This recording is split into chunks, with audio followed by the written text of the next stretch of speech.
Nancy. Hello. So you both brought us the boy from Medellin, and now you bring us the boy from Rosario.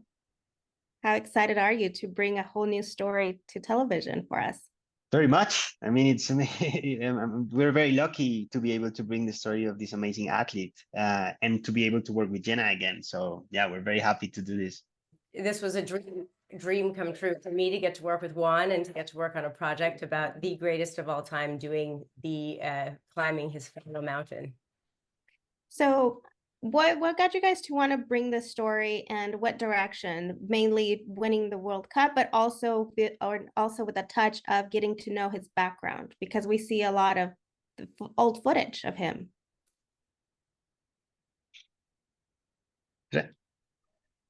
I think the key thing was, he says it's best, that he didn't become a success overnight. He became a success over the course of 17 years, many, many hours, many, many days. And we wanted to give the sort of full breadth of his character, who he was, all of the work that he did, and really have that be a parallel with the journey during the World Cup itself. This is a 4-part episode docuseries.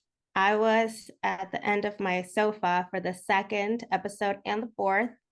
I relived those games. That's the kind of excitement you're bringing to us. How do you feel to be able to do that for us again from 2 years ago? It was a privilege and a challenge, of course, but it was more than anything a privilege to be able to think and to have that footage and to be able to use it in a way that we can bring the audience to have the experience of being as close to him and as close to the games and as close to the experience that he had throughout these 17 years. It was just a privilege for us to be able to use this footage and to be able to communicate this story. Was there an episode that you enjoyed the most?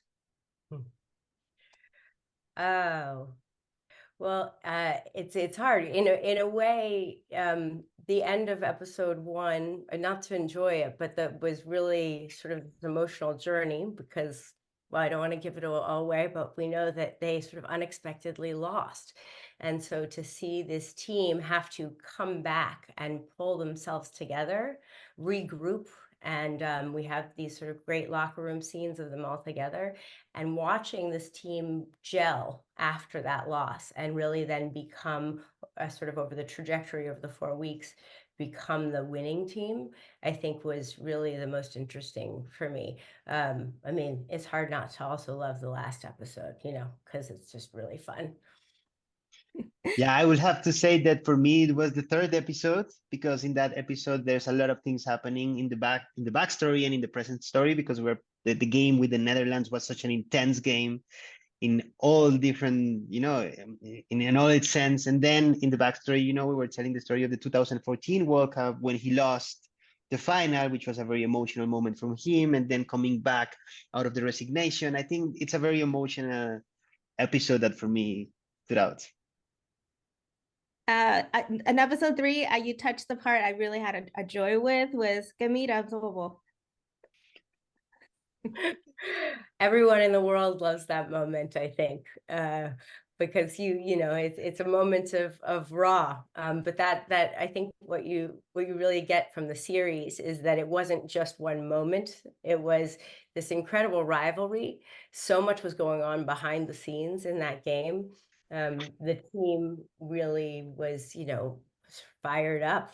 And then you get to see this moment. And what's amazing is Messi is such a gentleman. He's so reserved. He's such a gentleman. And then he has this one moment, which is a pretty polite little moment. And then it becomes a meme, and pop songs are being used, made out of it, just because I think everybody smiles a little bit. Isn't it Debu who says, I loved it. I loved that he got a little bit mad. Of course. Well, thank you so much for your time. Congratulations in the series. I had to watch the 4 episodes in one sit down, so I'm sure others will do the same. Thank you Awesome. so much. Thank you. Thank you. Bye-bye. Love hearing that, Nancy. Thank you.